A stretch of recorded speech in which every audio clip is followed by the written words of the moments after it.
This weekend hit different, and the reason is clear when examining what unfolded at Martinsville Speedway during a critical stage of the race. A moment that could change a driver's entire season occurred deep into the event, and at the same time, NASCAR's schedule feels unusual as the sport approaches a rare break. Two major storylines are shaping the conversation, with one intense and controversial and one tied to tradition, creating a situation that extends beyond a single race result. Addressing the core of the incident requires focusing on the conditions at Martinsville.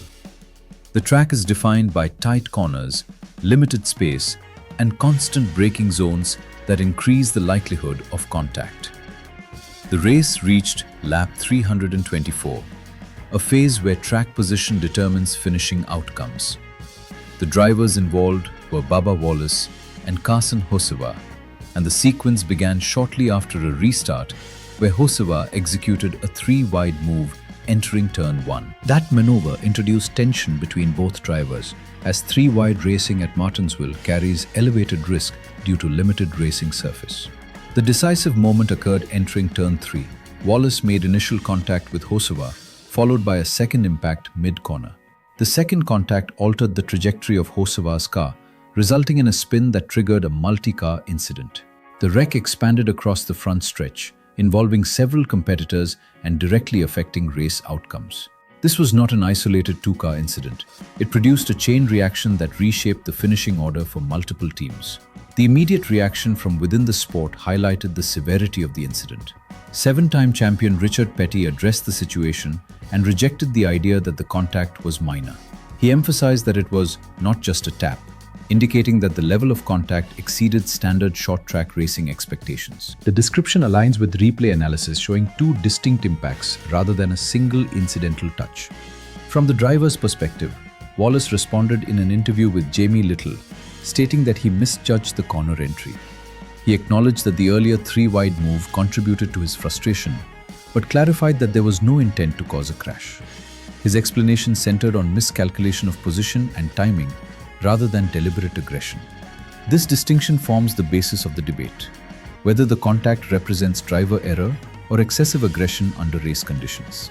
The consequences extended directly into the championship standings. Wallace entered the race ranked third in points.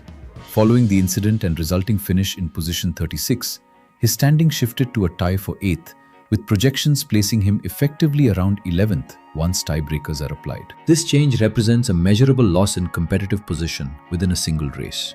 The term momentum killer applies in this context due to the scale of the points loss relative to previous consistency.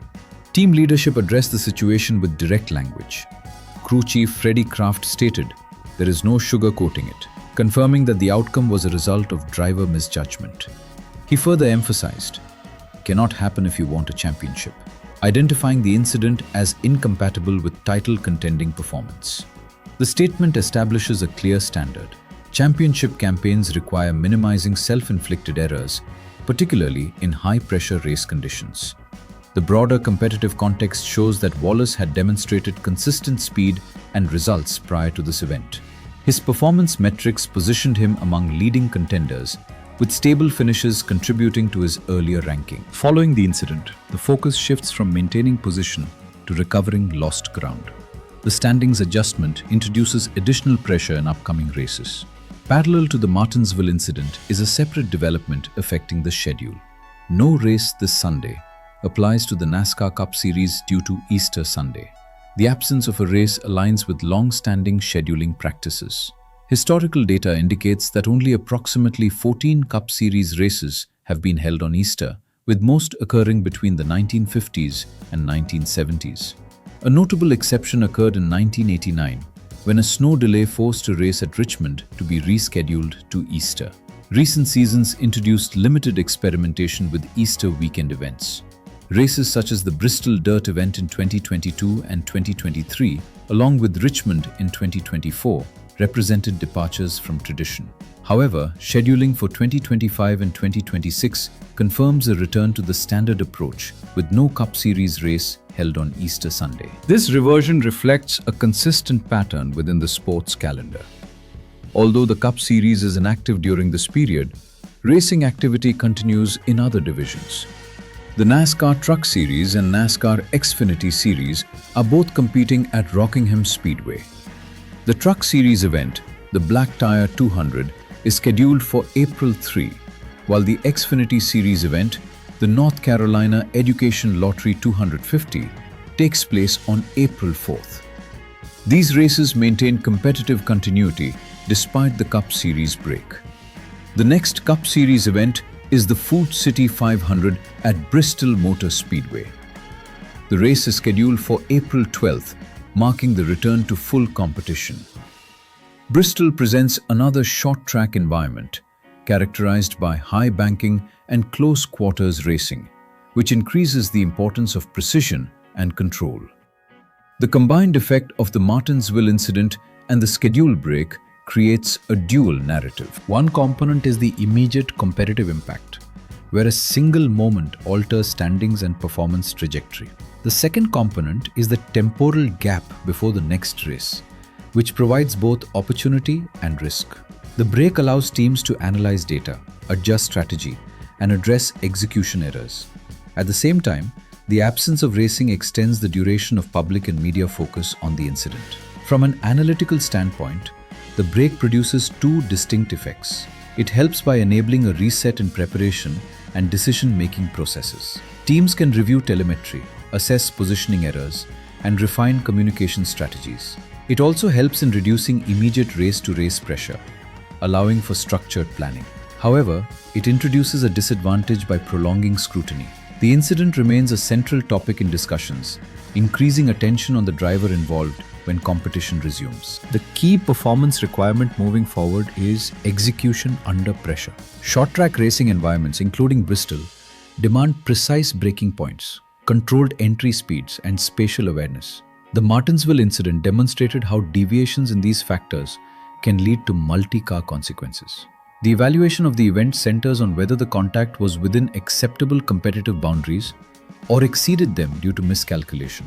The statement, "This went too far," aligns with interpretations that the second contact created avoidable escalation.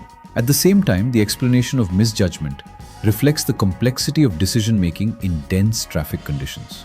The distinction between intentional action and error remains central to the analysis. The importance of internal accountability is reinforced by team communication. When a crew chief publicly identifies a mistake, it indicates alignment between performance expectations and outcome assessment. The emphasis remains on preventing recurrence rather than assigning external blame. The upcoming race at Bristol functions as a performance indicator. Results will determine whether the team effectively addressed the issues identified at Martinsville. The interval between races provides preparation time, but execution on race day will define competitive recovery. Was it intentional or just a mistake? Remains a relevant question based on available information. Wallace's statement confirms misjudgment, while external reactions emphasize the severity of the contact. The interpretation depends on analysis of timing, positioning, and control during the incident. The sequence of events includes the Martinsville incident, immediate reactions from competitors and analysts, measurable changes in standings, the scheduled Easter break, and the transition to Bristol. Each component contributes to the overall assessment of driver performance and season trajectory. This season is just getting started, reflects the early stage of competition where standings remain fluid and recoverable. However, the margin for error decreases as races progress, increasing the significance of each result.